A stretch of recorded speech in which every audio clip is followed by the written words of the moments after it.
Hello, আসসালামু আলাইকুম everyone. শুরু করতে যাচ্ছি ডেস্টিনি কলমে কালার কুইন। শুরুতেই বলে রাখি, এতে ভায়োলেন্স, প্রাপ্তবয়স্ক বিষয়বস্তু ও মুক্ত মনোভাবনা রয়েছে। গ্যাংটক শিকড়ভিলা, বেসমেন্ট ব্ল্যাক হোল। অধিরপ্তার মেনশনে বেসমেন্টে এসে পৌঁছতেই একসঙ্গে কয়েকজন গার্ড মাথা নিচু করে দাঁড়িয়ে গেল। একজন গার্ড সামনে এসে বিনীতভাবে নেপালি ভাষায় বলল, সব রেডি আছে বস। আরেকজন জিজ্ঞাসা করল, স্যার আপনি হ্যান্ড গ্লাভস পরবেন না? অধিরূপ ঠান্ডা গলায় বলল, আমি কারো উত্তরের ডিকশনারি নই, এসব বন্ধ করো, আমি নিচে বুঝে নেব। গার্ড মাথা ঝুঁকিয়ে সরে গেল। ওকে স্যার, আপনি যান, তারা রেডি আছে। অধিরূপ ঢুকলো এক অন্ধকার সুড়ঙ্গ মুখ ঘরে। একে দূর থেকে দেখলে মনে হবে যেন একটা ব্ল্যাক হোল। সব কিছু যেন ধীরে ধীরে তার ভিতরে টেনে নিচ্ছে। ঘরে এক কোণায় একটা বিশাল খাঁচা। খাঁচার ভিতর থেকে দুটি জলজলে চোখ আলো ছড়াচ্ছে।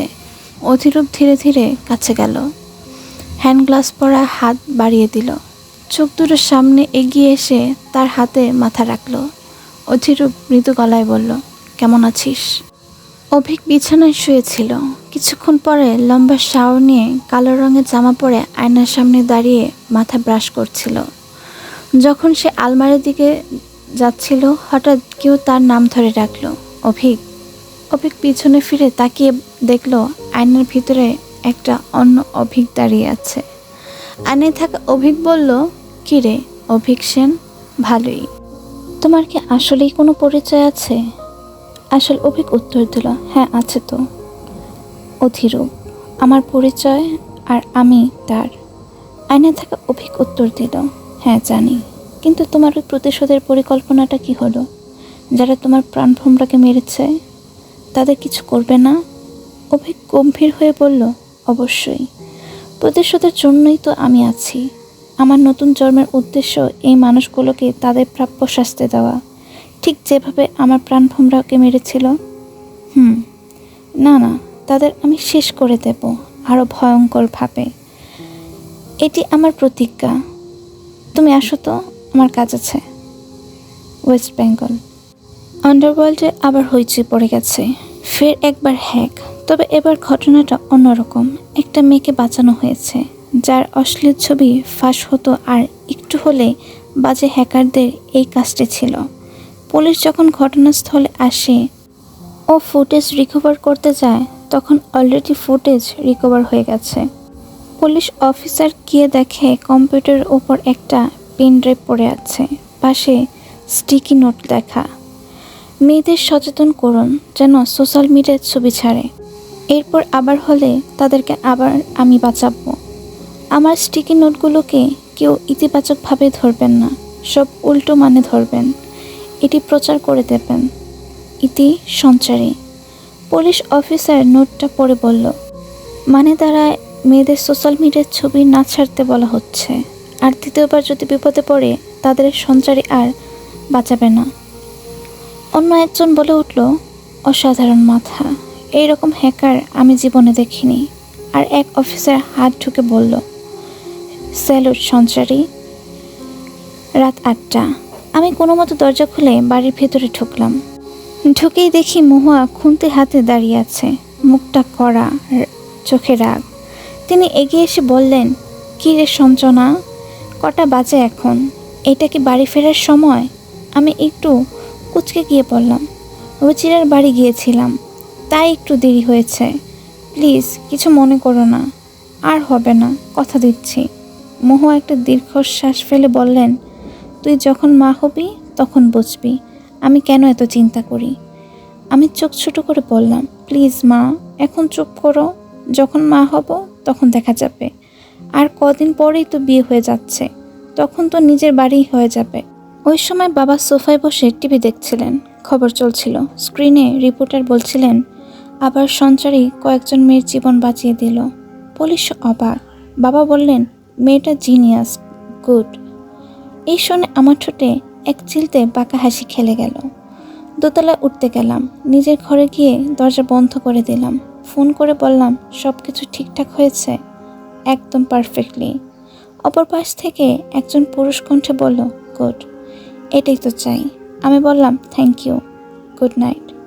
Good night. গ্যাংটক শিকড় ভিলা, মধ্যরাত। বাইরে ঠান্ডা হাওয়া হু হু করে বইছে। এর মধ্যে একটা বড় ঘরে দুজন মেয়ে শুয়ে রয়েছে, জয়ত্রী ও ময়ত্রী। দুজনে একটা বড় ব্ল্যাঙ্কেটের মধ্যে ঢুকে শুয়ে রয়েছে, কারণ চোখে ঘুম নেই। বাইরে গার্ড শিফট হয়েছে। মৈত্রী একটি সাদা লম্বা জামা পরে শুয়ে রয়েছে, পাশে রয়েছে জয়ত্রী। জয়ত্রী বলল, তুই ভালোবাসিস অভিক স্যারকে, তাই না? মৈত্রী এবার দুনমনায় পড়ে গেল, বলল, না না, এরকম কিছু না। জয়ত্রী বলল, দেখ দিদি, আমি তোকে চিনি। তুই মিথ্যে কথা বলছিস কেন? তোকে আমি দেখেছি অভিক স্যারের প্রত্যেকটা জিনিসের প্রত্যেকটা খেয়াল রাখতে। মৈত্রী বলল, হ্যাঁ, আমি ভালোবাসি। চোখ দিয়ে জল বেরোতে লাগলো। মৈত্রী আরও জোরে জোরে কাঁদতে থাকলো। জয়ত্রী তাকে সান্ত্বনা দিয়ে জড়িয়ে ধরে বলল, তার ব্যাপারে তো সবই জানিস, তারপরে এরকম অনুভূতি আসে কি করে? অনুভূতি কি আর বলে কয়ে আসে বোন? যখন আমাদের মা বাবা মারা গেল, তারপর যখন তোর জামাইবাবু মারা গেল, তখন তো এই শিকড়ে আমাদের একমাত্র আশ্রয় হয়েছিল। আশ্রয় ওরাই তো দিয়েছিল না? আমরা তো না হলে একটা ছোট ঘরেই থাকতাম, তাই না? যখন অক্ষয় কুমার আমাদের বাড়ির ওইখানে বোমা ব্লাস্ট করলো, তখন তো দুজনে আমরা মরে যেতাম। ওরাই তো আমাদের বাঁচিয়েছে না? জয়ত্রী বলল, সব তো মানলাম দিদি, কিন্তু তুই অভিক স্যারের ব্যাপারে জেনে এরকম হলে কি করে বল? আমাদের সমাজে তো এটা নেই, তুই বিধবা। আমি এসব মানি না ঠিকই, কিন্তু মানতে তো হয় না রে। মৈত্রী বলল, এটা আমার দ্বারা সম্ভব না, আর আমি একজনের মন দিয়ে বসে আছি। আমার ভালোবাসা নয়, এক পাক্ষিক হয়ে থাকুক। আমি দূর থেকে দেখতাম, না হয় দূর থেকে ভালোবেসে যেতাম। চোখ মুছে মৈত্রী নিজেকে সান্ত্বনা দিয়ে জয়ত্রী বলল, এখন ঘুমিয়ে যা জয়ত্রী। এই বলে দুই বোনই ঘুমিয়ে পড়ল। অভিক কাঁচের গ্লাসে ওয়াইন ঠেলে একের পর এক চুমুক দিয়ে যাচ্ছে। তার সামনে রাখা বড় এক বোতল ওয়াইন, পাশে সিগারেট বক্স, টেবিলে এক পাশে রাখা একটি ফটো ফ্রেমের সাথে নবদম্পতির হাসি মাখা ছবি। ছবিতে অভিক এবং তৃষা। তার চোখ দুটো টকটকে লাল, ক্লান্ত, জ্বলন্ত। ওয়াইন খেতে খেতে নিজের মনেই বলল, তৃষা, তুমি এরকম করে আমাকে ছেড়ে চলে যেতে পারলে? দেখো তো, তুমি তারা হয়ে গেলে আর আমি এখন এই পৃথিবীতে বসে আছি তোমার আশায়। তোমাকে আমি কিছুতেই ভুলতে পারছি না, কিছুতেই না। তুমি কিভাবে পারলে আমাকে ফেলে চলে যেতে? তার কণ্ঠ গর্জে উঠল হঠাৎ। যারা তোমার এই অবস্থা করেছে, যারা তোমাকে এভাবে ছিনিয়ে নিয়েছে আমার কাছ থেকে, তাদের একজন করে মারবো আমি, একজন করে। এটা আমার প্রতিজ্ঞা। হঠাৎ কি মনে হলো, সে ফটো ফ্রেমটা হাতে তুলে নিল, ছবিটাকে বুকের কাছে টেনে নিল শক্ত করে, তারপর হাউমাউ করে কাঁদতে লাগলো। শুধু একটা ক্লান্ত ভাঙা মানুষের মতো যেন বুক ফেটে যাচ্ছে। তৃষা, তুমি কোথায় বলো? একটু এসে দেখে যাও না। তোমার জন্য আমি আমার গানটা ছেড়ে দিলাম, সে সুর দিয়ে আমি বাঁচতাম, সেটাও ফেলে দিলাম শুধু তোমার জন্য। তোমার জন্যই আজ আমি এই পথে নামলাম, তোমার জন্যই আমি অন্ধকারে মানুষ হয়ে গেলাম। বিছানার দিকে ধীরে ধীরে এগিয়ে গেল, শরীরটাকে কোনো মতে টেনে। পা হুচট খেলো, গায়ে লাগলো বিছানার কিনারা, তবু পরে না গিয়ে উল্টে গিয়ে শুয়ে পড়ল। শেষে ফিসফিস করে বলল, অন্ধকার এখন আমার ঘর, আর আমি তার রাজা। তারপর নিঃশব্দে ঘুমিয়ে পড়ল, বুকে শক্ত করে চেপে ধরা ফটো ফ্রেমটা এক গর্জনে কেঁপে উঠল। বিশাল এক এক ফিমেল ব্ল্যাক প্যান্থার কাছা থেকে বেরিয়ে এলো, অধিরূপের দিকে ঝাঁপিয়ে পড়ে তাকে মাটিতে ফেলে দিল। এই দৃশ্য দেখে আশেপাশে গার্ডরা ভয়ে পালিয়ে গেল। প্যান্থার অধিরূপকে চাটতে লাগলো। অধিরূপ বলল, থাম থাম, অনেকদিন পরে দেখেছি তোকে, খাসনি বুঝি এতদিন, দাঁড়া আজ তোকে খাইয়ে দিই। সে চলে গেল পাশের রেফ্রিজারেটরের দিকে, খুলে আনলো টুকরো টুকরো কাঁচা মানুষের মাংস, বিশেষ করে বুকের অংশ। এগুলো মিশন করতে গিয়ে সংগ্রহ করা লাশ থেকে নেওয়া হয়েছিল। অধিরূপ আদর করে খাওয়াতে লাগলো, খেয়ে নে, অনেক দিনের খাবার আছে। এরপর আর তোর মাংসের অভাব হবে না। তোকে আমি এবার থেকে আমার স্পেশাল মেনু খাওয়াবো। তারপর অধিরূপ এক গার্ডের দিকে তাকিয়ে হালকা মাথা নাড়ল। গার্ডটা বুঝে গেল আরাকে খাঁচায় ফিরিয়ে দিতে হবে যখন সে খাওয়া শেষ করবে। এটাই ছিল নির্দেশ। অধিরূপ আর কিছু না বলে নিজের হ্যান্ড গ্লাভস খুলে রাখল। ব্ল্যাক হোল ছেড়ে বেরিয়ে এলো। উপরে উঠে এসে নিজের ঘরে ঢুকলো। ঘরের দরজা বন্ধ করে বাথরুমে ঢুকে একটা লম্বা ধীর শাওয়ার নিল। শাওয়ার থেকে বেরিয়ে এসে তোয়ালে দিয়ে গা মুছতে মুছতে ফোনটা হাতে নিল। শিল্পা, আমার খাবারটা রুমে নিয়ে আসো। ওপাশ থেকে শিল্পা বলল, ওকে স্যার, নিয়ে আসছি। কিছুক্ষণ পরে দরজার নক। অধিরূপ গিয়ে দরজাটা খুলে দিল। চোখের দিকে তাকে একটু হেসে বলল, থুকপান গরম তো? শিল্পা বলল, হ্যাঁ স্যার, একদম গরম। অধিরূপ দরজাটা বন্ধ করে খাবারটা নিয়ে বিছানায় বসে পড়ল। ধীরে ধীরে থুকপান খেতে লাগলো। নরম বিছানায় এসে শুয়ে পড়ল সে। একটু নরম গলায় বলল, ইস মাই হার্ট, তুমি যে আমার পাশে ঘুমাবে আমি এই দিনটা গুনছি। তার চোখ আস্তে আস্তে বুঝে এলো। রাত 12টা বাজে। মহুয়ার চোখে আজ ঘুম নেই। বারবার কানে ভেসে আসছে সেই পুরনো ভবিষ্যদ্বাণীর কথা, যেটা বহু বছর আগে কেউ একদিন বলেছিল। নিজের মনে ফিসফিস করে বললেন, না, এটা হতে পারে না। আমি আমার মেয়েকে কিছুতেই ওইখানে যেতে দেব না। কিন্তু মন বলছে, শুধু না বললেই তো হবে না। কিছুদিন পরেই মেয়ের বিয়ে, যদিও ঠিক সেই ছেলের সঙ্গে নয় যাকে নিয়ে ভবিষ্যৎবাণীটি করা হয়েছিল। আমার মেয়েটা যেন ওর কাছে না যায়। হঠাৎ পিছন থেকে পল্লব ডাক দিলেন, মহুয়া, এত রাত করে এখনো জেগে আছো, ঘুমাওনি? মহুয়া ধীরে বললেন, এই কদিন ধরেই সেই ভবিষ্যৎবাণীটা আমাকে ভীষণ ভাবাচ্ছে, মাথা থেকে সরছেই না। পল্লব বলল, তুমি এত ভেবো না তো, যা হবে ভালোই হবে।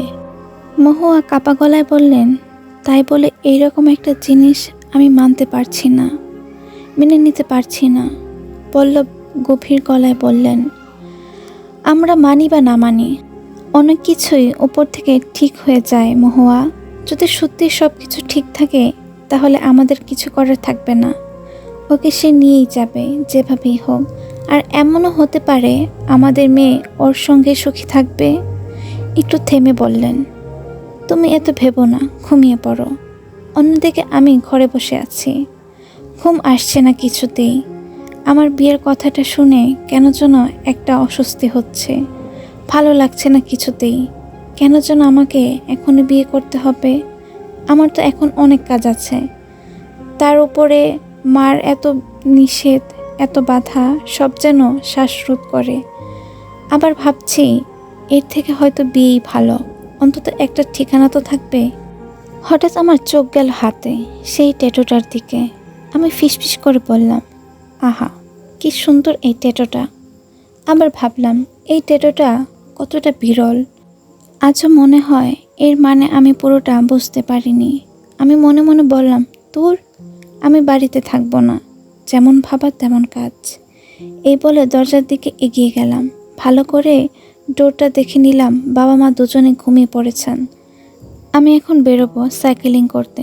ভাবছি এর সঙ্গে রুচিরাকে নিয়ে নেওয়া যায় কি না। আমি চট করে কালো কালারের লম্বা ফুল হাতার টপ আর প্যান্ট পরে আর মাঝারি সাইজের চুলগুলোকে হালকা করে উপরে বেঁধে নিলাম। বেঁধে নিয়ে সামনে দিয়ে বেরোনো যাবে না। আগে ড্রয়ার খুলে কাঙ্ক্ষিত জিনিসটা পকেটে ভরে তাই জন্য বেলকনি দিয়ে সোজা পাইপ দিয়ে নিচে নেমে গেলাম। নিচে গিয়ে সোজা গ্যারেজের ঘরে গিয়ে আমার প্রিয় রেসিং সাইকেল বার করলাম। আমি অবশ্য সাইকেলের রেসার নই, কিন্তু আমাকে আমার বাবা জন্মদিনে রেসিং সাইকেল কিনে দিয়েছিল। সেই সাইকেলটা নিয়ে বেরিয়ে গেলাম। রেসিং সাইকেলে এসে রুচিরার বাড়ির সামনে দাঁড়ালাম। রুচিরাকে 3-4বার ফোন করলাম, ধরল না। আমার তো মনে মনে গালি দিলাম, শালি, ফোন ধরিস না কেন। রুচিরাকে ফোন করে পেলাম না। তারপরে রাস্তা দিয়ে রুচিরার ঘরটা পুরোপুরি দেখা যায়। সামনের ঘরটা একটা বড় বারান্দা আছে, ভেতরে লাইট জ্বলছে। রুচিরার বাড়ির সামনে একটা বড় গেট রয়েছে। এটাকে আমি নিঃশব্দে টপকে গেলাম। ফোন করলাম, এটা আবার ধরল না। আমার যা রাগ হলো। এরপরে ভালো করে দেখলাম রুচিরা ঘরের সামনে একটা বড় গাছ আছে। গাছে একটা মোটা শাখা ওর ঘর গিয়ে ঠেকেছে ঘরের সামনে। এরপর আমি ঠিক করলাম ওকে পেতে হলে আমাকে গাছে উঠতেই হবে। গাছে চড়ে গেলাম, গিয়ে সেই মোটা শাখাটায় বসলাম। এতক্ষণ রুচিরার ফোন না ধরার কারণটা বুঝতে পারলাম। ওর ঘরে হালকা একটা টিউন বাজছে আর নাচের আওয়াজ পাওয়া যাচ্ছে, মানে ও রিহার্সাল করছে। আমি গাছ থেকে নেমে গিয়ে নিচ থেকে ওকে ডাকলাম। নাচ শেষ করে ও আমার দিকে ফিরে তাকাতেই হালকা করে একটা চিৎকার দিয়ে উঠল। আমি বললাম, এই চিৎকার করবি না একদম, কাজ খোল, আমি ঢুকবো। রুচিরা বড় বড় চোখ করে তাকিয়ে বলল, তুই এত রাতে এখানে কি করছিস? আমি রেগে গিয়ে বললাম, তুই আগে আমাকে উত্তর দে, শালি ফোনটা ধরিস না কেন? রুচিরা ফোনটা হাতে নিয়ে বলল, আমি শুনতে পাইনি রে। আমি বললাম, এত রাতে তুই নাচ প্র্যাকটিস করছিস কেন রে? তুই কানে কালা হয়েই থাক, তোর জন্য আমার গাছে চড়ে আসতে হয়েছে। আমি কি তোর প্রেমিক নাকি যে এসব করব? রুচিরা আমার কথা শুনে হেসে বলল, ঘুম আসছিল না তাই ভাবলাম প্র্যাকটিসটা করিনি। আচ্ছা, মাথা গরম করিস না, আয় ভিতরে, তুই ঘরে আয়। ঘরে ঢুকে বেডে বসে পড়লাম। রুচিরা বলল, তুই তো দেখি একদম সারফারাজের মতো করে এসেছিস। আমি বললাম, ওটা আবার কি? ও বলল, আরে ফেসবুকের গল্প চেকমেট এর নায়ক। আমি হেসে বললাম, হ্যাঁ হ্যাঁ পড়েছি, তুইও পড়েছিস নাকি? রুচিরা হেসে বলল, একদম। আর এই নায়কটাকে তো আমার ভীষণ ভালো লাগে। আমি বললাম, আমারও ভালো লাগে, আমি ওর ফিমেল ভার্সন। এই বলে আমিও হাসতে লাগলাম। এরপর বললাম, আচ্ছা এবার আমার সঙ্গে সাইকেলিংয়ে যাবি কি না? রুচিরা একটু অবাক হয়ে বলল, এত রাতে বেরোবি? কিছু হবে না তো? আমার মাথাটা আবার গরম হয়ে গেল। বললাম, তুই থাক তাহলে, আমি চললাম। আশাটাই বৃথা ছিল তোর কাছে। রুচিরা তাড়াতাড়ি বলল, আচ্ছা যাব তো, কিভাবে যাব সেটা আমি দেখব, তুই নিচে গিয়ে ওয়েট কর। রুচিরা জানালো, বাড়িতে কেউ নেই, মা বাবা বাইরে গেছে, তাই আমি সামনে দিয়ে যাচ্ছি, কোনো অসুবিধা হবে না, একটু ওয়েট কর, আমি রেডি হচ্ছি। কিছুক্ষণ পর ও লং চুড়িদার পরে বেরিয়ে এলো। তুই লং চুড়িদার পরে সাইকেল চালাতে পারবি? রুচিরা বলল, একদম পারবো, অসুবিধা হবে না। এই বলে আমরা দুজনে সাইকেল নিয়ে বেরিয়ে পড়লাম। রাতের ফাঁকা রাস্তা, ল্যাম্পপোস্টের আলো, হালকা হাওয়া, সব মিলিয়ে এক অন্যরকম অনুভূতি। সাইকেল চালাতে চালাতে আমি বললাম, রুচি বেশিক্ষণ সাইকেলিং করা যাবে না, বাবা যদি দেখে আমি ঘরে নেই তাহলে মা পুরো তুলকালাম করে ফেলবে। রুচিরা হেসে বলল, তুই তো বরাবরই রহস্যময়, কলেজ লাইফ থেকেই দেখছি উড়নচণ্ডী টাইপের। আমি তো শান্ত মেয়ে, আমার মতো মেয়ের তোর পুরো বিপরীত। তোকে কে বিয়ে করবে? আমি বললাম, যে বিয়ে করবে সে এমনিই করবে আমাকে, আমার পাল্টানোর দরকার নেই। রুচিরা বলল, আর কদিন পরেই তো তোর বিয়ে হয়ে যাবে, তোর জন্য যে আসবে তার জীবন তো তেজপাতা হয়ে যাবে। আমি হেসে বললাম, সেটা সময় বলবে, আমি পরিস্থিতি অনুযায়ী সব ম্যানেজ করব, পরিস্থিতি যেমন আমিও তেমনি। রুচিরা বলল, তুই এবার তোর রহস্যের কিছুটা খুল ভাই, আমিও তো তোকে জানতে চাই। আমি হেসে বললাম, আমি যদি রহস্য খুলে ফেলি তাহলে তোর বিপরীত হবে, আমার কাছে লোকজনদের টার্গেট করা হতে পারে, তাই না বলাই ভালো, তুই আমার বেস্ট ফ্রেন্ডের মতো থাক। রুচিরা একটু অভিমান গলায় বলল, বেস্ট ফ্রেন্ড না ছাই, তুই আমাকে কিছুই বলিস না। ও আবার বলল, কলেজ থাকতে তুই কোথা থেকে এসে হঠাৎ করে ক্লাসে এসে জুড়ে বসতি, মাঝখানে কোথায় যেন চলে যেতি, তারপর হঠাৎ ফিরে আসতি, আর তোকে দেখার কিছুক্ষণ পরেই খবর আসতো সঞ্চারী হ্যাকিং করেছে, সমস্যা মিটে গেছে। আমি মাঝে মাঝে ভাবতাম তুই আর সঞ্চারী একই মানুষ না তো? এই কথা শুনে আমি হেসে ফেললাম, বললাম, হতেই পারে। এরপর রুচিরা বলল, তার মানে আমি যেটা ভাবছি সেটা ঠিক? আমি হালকা হেসে বললাম, অ্যাজ ইউ উইশ, তুই যা ভাববি সেটাই। আমি শুধু এইটুকু বলতে পারি যে সময়ের সঙ্গে সঙ্গে আমার রহস্য খুলে যাবে। রুচিরা একটু চুপ করে থেকে বলল, তুই জানিস আমাদের কলেজে টেকনোলজি যে টপ স্টুডেন্ট পার্থ দে, সে খুব ভালোবাসে তোকে, সে একমাত্র আমাকে বলেছে। আমিও তোকে বলতে চেয়েছিলাম কিন্তু পারিনি, বলতে বারণ করেছিল। আমি পার্থ নামটা শুনে একটু থেমে গেলাম। বললাম, পার্থ? হ্যাঁ, নামটা চেনা চেনা লাগছে, শুনেছি হয়তো। অথচ মনে মনে ভেবে বললাম, আমার সাথে তো কাজ করে। আমি হলাম তাদের বাপ, থুরি মা। আমি জানিও আমাকে ভালোবাসে, কিন্তু এই ভালোবাসার কোনো মানেই নেই, কারণ আমি তো তাকে ভালোবাসি না। রুচিরা বলল, এত কি ভাবছিস? আমি বললাম, আমি তো জানিই না কেউ আমাকে ভালোবাসে। হতে পারে, ভালোবাসতেই পারে, কে জানে। অনেক দূর সাইকেল চালিয়ে আসার পর ক্লান্ত হয়ে দুজনে একটু থেমে গেল। ঠিক তখনই আরও একটা ঝামেলা। চারপাশ থেকে একদল কালো পোশাক পরা লোক আমাদের ঘিরে ধরল। রুচিরা তো পুরো মাথা ঘুরে গেল।